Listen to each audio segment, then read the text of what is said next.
In this video, we're going to be having a look at the transit of Ketu into Scorpio, and we're going to do so specifically through the lens of Valmiki's astropalmistry.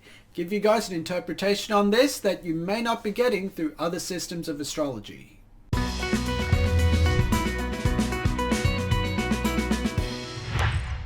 Hey guys, welcome back to Chariot Palmistry. My name is Sulabh Jain, and on this channel we teach you palmistry as a spiritual tool to help you navigate your life. So if you want to learn that kind of thing, make sure you hit subscribe. But in this video we're going to be having a look at the transit of Ketu into Scorpio. And we're doing this video because Devashish asked, would it be okay with you sharing some predictions for specific zodiac signs? So we're going to be doing all of that in this video, but first let me tell you guys a quick passage out of the Ramayana that's going to make sense out of some of this. So what happened was, in the Ramayana, after Sita is kidnapped, Ram and Lakshman, the two heroes of the story, are walking through the jungle trying to find Sita, the wife of Ram. And as they were doing so, they were completely distraught, they were lost, disoriented, didn't know where they were going. They came across a demon whose head was in his torso. He didn't have a head, so think of Ketu that way. But anyway, they came across this demon who had these ginormous arms. He reached out through the jungle, grabbed both the brothers and brought them in and tried to swallow them through his head and his torso. Ram and Lakshman killed this demon, and when this demon died, he turned into an angel. And this angel blessed both of the brothers, actually, saying that he was once originally an angel who was cursed to become a demon. And that's what he was doing in the jungle. He was basically eating anything that would come close to him. And the person who cursed him told him he would remain in that form until the god Rama came one day to save his life. And now that Ram had come and killed him, he was liberated. He wouldn't have to worry about any of that curse anymore. But after that point, not only did he bless the two brothers, he also told them to go and meet Sugriv and Hanuman.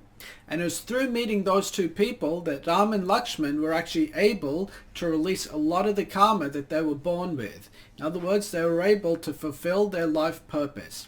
That's what the transit of Ketu is all about. When Ketu transits over a specific house in the zodiac, it's going to release the karma that you have been born to release. And what I want you to do is have a look at Scorpio, because what happened here was about 6 years ago, the planet Saturn transited through there. And Saturn is a planet of restrictions, it's the planet of hard work. And about 2 years ago, Jupiter transited through here. And Jupiter is a planet of expansion, of joy and optimism. But right now, Ketu is sitting in here. And Ketu is a planet for release, for detachment and liberation. So what this means is that there's a specific part of your life that's been stuck about 6 years ago. And about 2 years ago, you came out with a new idea or a new way to release that stuck part of your life, or that stuck energy.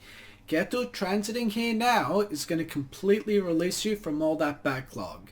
So let's have a look at the different zodiac signs to figure out how this is going to be impacting you. And the first sign we've got to be looking at is that of Scorpio. Because if your ascendant is in Scorpio, that means your confidence has taken a battering about 6 years ago. And you're just coming out of this dark space only 2 years ago. And it's right now with this Ketu transit that your confidence is completely going to recover. You're actually going to figure out what it is you want to do in your life, and you'll take the active steps to get you there. Think of Ram figuring out how to defeat Ravan because he interacted with this demon. If your ascendant is sitting in Sagittarius, that means that Scorpio is in your 12th house. And it's 12th house matters that have been stuck for you for about the last 6 years. The 12th house rules things like isolation, it rules things like losses. So you would have had one of these two things happen to you about 6 years ago. And it's only 2 years ago that you're starting to come out of it, but still feeling somewhat stuck in life. Well, that energy is going to be released now. If we move across to Capricorn, well, that puts Scorpio 11 houses away from Capricorn, which means 11th house matters have been very stuck for you for about the last 6 years. The 11th house rules things like your income, it's your father's siblings, and things along those lines. One of these two things have been causing you grief 6 years ago.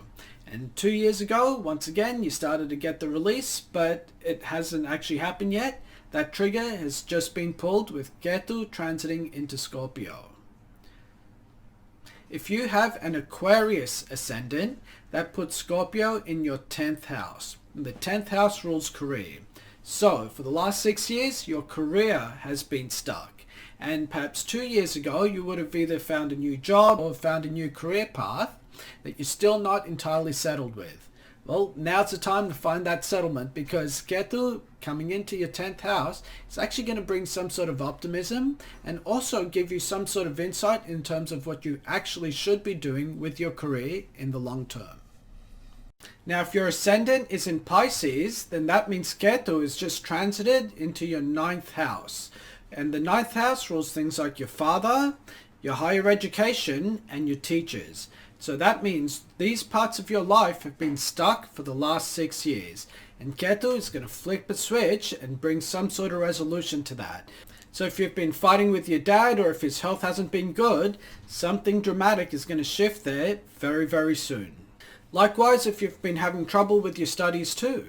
If your ascendant is in Aries, that puts Scorpio in your 8th house. And the 8th house is all about sex and secrets and things you don't want to tell the world. Well, for the last 6 years, your secrets have been getting exposed. Now, Ketu coming in here is going to bring some sort of resolution there too. By the way, the 8th house also rules your in-laws' family. So if a member of your extended family there has been sick for the last 6 years and started recovering about 2 years ago, then Ketu is going to bring some sort of resolution there as well. If your ascendant is Taurus, that puts Ketu transiting Scorpio in your 7th house. The 7th house rules your spouse. So that means 6 years ago, your spouse must have been very depressed when Saturn transited through there. And about 2 years ago, he or she started to pick themselves up, and it's only going to be through Ketu's transit now that they figure out what direction their life should be going in and what will make them happy. This is actually a positive transit. If you have a Gemini ascendant, that puts Scorpio in your 6th house. And the 6th house rules things like debt and diseases and also your enemies. Meaning for about the last 6 years, when Saturn transited through Scorpio, you've been having trouble with illnesses, or you've been having trouble with debt, or that kind of thing. And about 2 years ago, you figured out a new plan or a new solution to get you out of that mess. And it's only going to be now, or over the next couple of months, that you'll actually start to see some progress here. If your ascendant is Cancer, then Scorpio comes into your 5th house. And that's all about children and education.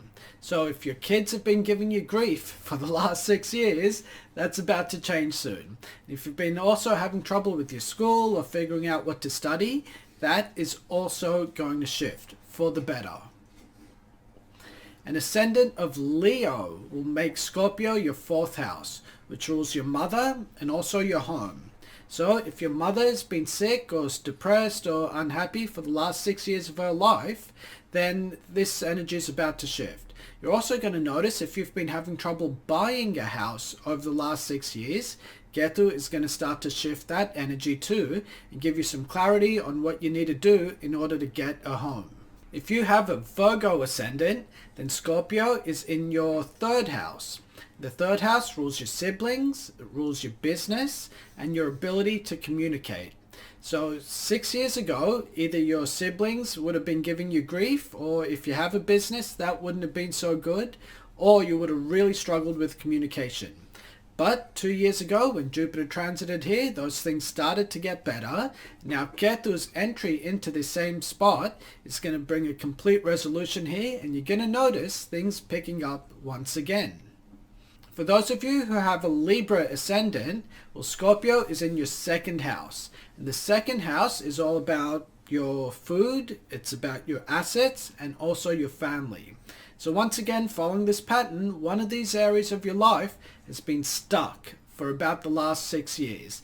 That clog in the drain is going to get unclogged. It's going to get completely removed here very, very soon.